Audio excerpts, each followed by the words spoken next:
Good morning, everybody. Today, I'd like to invite you to become a person who is responsive versus being a person who responds. Now, I bet some of you are saying, isn't that the same thing? Actually, no. However this got started, whenever, I do not know. But I do know that if you look up any dictionary, they will define the word respond as simply answering. So, for instance, if you say, "Good morning, Chris," and I say, "Drop dead," I've responded. Being responsive, however, presumes some positivity. If you look up responsive, it says to react quickly and positively. Now, you can already see where this is going.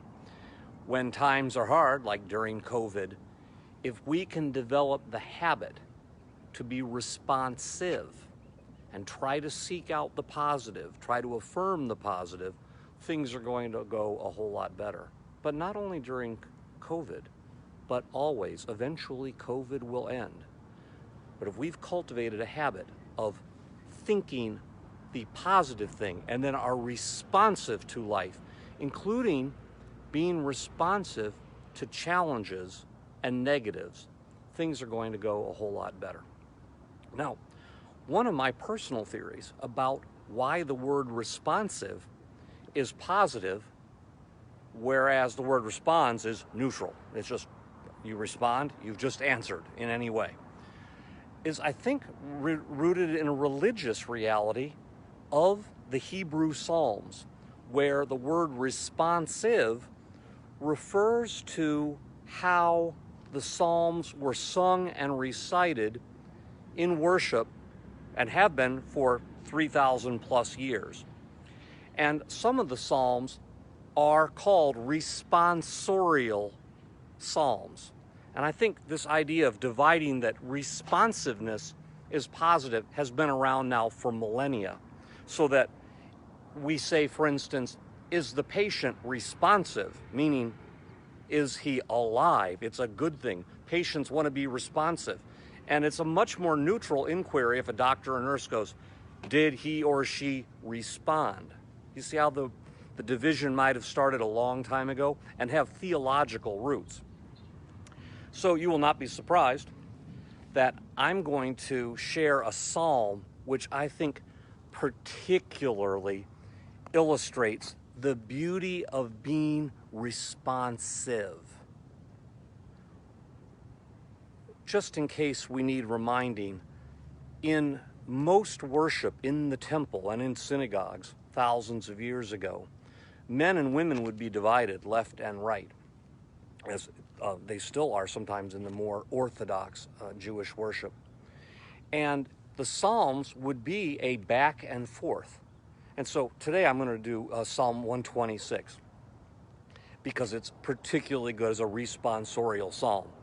And imagine one side of the worshipers is over here and they say, when the Lord restored the fortunes of Zion, the other group says, then were we like those who dream.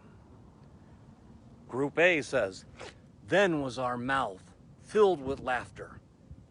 Another group, and our tongue with shouts of joy. You catching on? Then they said among the nations, the Lord has done great things for them. The Lord has done great things for us. And we are glad indeed. It's going back and forth, and it's really being magnified, the goodness of God. It's not the same thing. It's just the whole group going, when the Lord restored the fortunes of Zion, then were we like those who dreamed. I don't know what the song was, but imagine the group A is singing this too. When the Lord restored the fortunes of Zion, then were we like those who dream. Do you see the value of responsiveness, of being responsive? It's getting in tune with God. It's getting in tune with God's rhythm.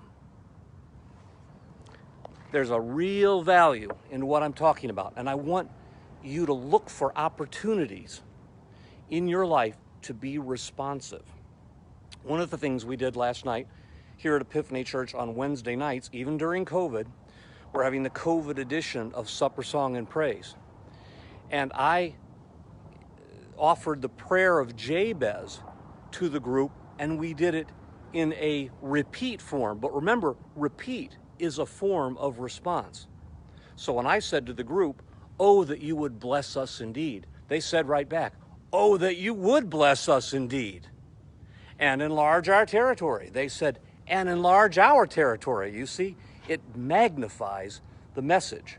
It's not just, a rote repeating. No, it's a spiritual thing to be responsive. And there's opportunities constantly, even in a conversation, when someone says to you something that's positive, they wake up and go, "You know what? I'm feeling a little better today." You can be responsive and say, "And you look better too. You look good. I see the joy in your eyes." They go, "Yeah, my pain's decreasing." Go, "Oh, my pain's decreasing just knowing your pain's decreasing." Do you see how being responsive can be an act of praise? And we can bring that praise to just simple conversations right in the grocery store line. It is possible to be that person that is responsive and loving and God-seeking in every communication.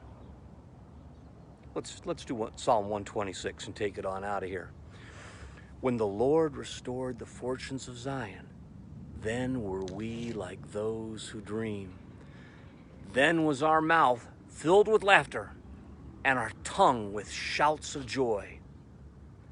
Then they said among the nations, 'The Lord has done great things for them. The Lord has done great things for us, and we are glad indeed.' Restore our fortunes, O Lord, like the watercourses of the Negev. Those who sowed with tears will reap with songs of joy.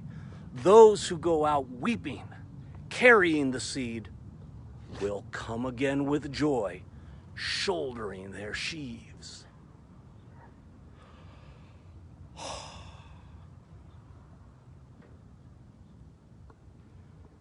I needed that this morning. And today I'm pledging all day I'm going to be responsive to everything earthly and heavenly. I'm going to be that force for good that is responsive and full of joy. And I invite you to do the same. All right, thanks. I love you. Bye-bye.